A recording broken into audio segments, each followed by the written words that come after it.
আসসালামু আলাইকুম। আপনারা দেখছেন কুয়েত বাংলা চ্যানেল। অনেকে প্রশ্ন করেছেন যে কুয়েতের ভিসা খোলা আছে কিনা বন্ধ আছে। ভাই, কুয়েতের ভিসা খোলা আছে, খাদেম ভিসা খোলা আছে, লোক আসতেছে এবং কুয়েতের বিভিন্ন ক্লিনিং কোম্পানির ভিসাও খোলা আছে, লোক আসতেছে। বিশেষ কথা হচ্ছে কুয়েতে যদি চায় বা কোনো মালিক যদি চায় তার কোম্পানিতে বা তার বাসা বাড়িতে লোক লাগবে, সে ইচ্ছা করে আনতে পারবে। ভিসা বন্ধ থাকলেও সে আনতে পারবে। এমনকি কুয়েতের সরকারের কোনো পারমিশন নিয়ে হলেও লোক আনবে যদি সে চায়, তার কোম্পানি বা তার মালিকের লোক লাগে। তো আপনি যদি আসতে চান তাহলে আসতে পারেন, সমস্যা নাই। এবং দ্বিতীয় হচ্ছে, অনেকে প্রশ্ন করেছেন যে কুয়েতে ফ্রি ভিসায় আসলে ভালো হবে কি না। তো প্রথম কথা হচ্ছে, দালালরা খাদেম ভিসায় আসতে ইচ্ছুক লোকজনের কাছ থেকে ফ্রি ভিসা নাম করে একটি ভিসা প্রায় 7 থেকে 8 লাখ টাকা বিক্রি করে বা যে আসে তার কাছ থেকে নেয়। যেমন অবৈধ জিনিসের দামও বেশি। আপনি যদি খাদেম ভিসায় আসেন কোনো মালিকের আন্ডারে তাহলে ফ্রিতে আসতে পারতেছেন, আর সেই ক্ষেত্রে ফ্রি ভিসা আপনি আসতেছেন অনেক টাকা খরচ করে। যেখানে কুয়েতের সম্মতি থাকে উল্লেখ ফ্রি ভিসা নাম করে ভিসা কুয়েতে কোনো প্রচলন নেই,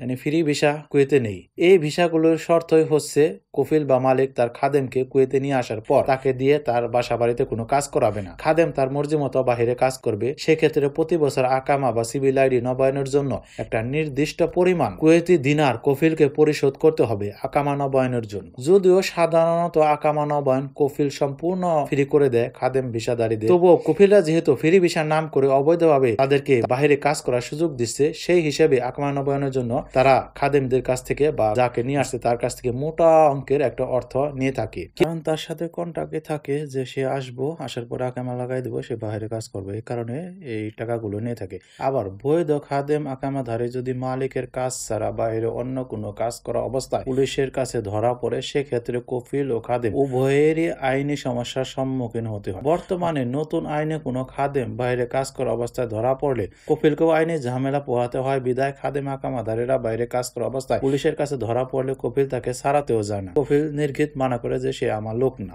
সে আমার কাছ থেকে পলাইছে।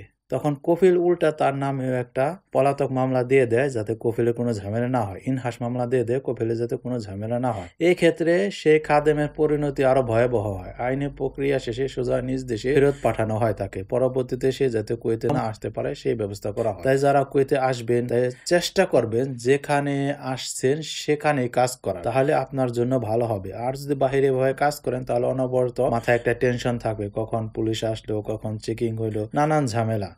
তাই সবাই ভালো থাকবেন, সুস্থ থাকবেন। আল্লাহ হাফেজ।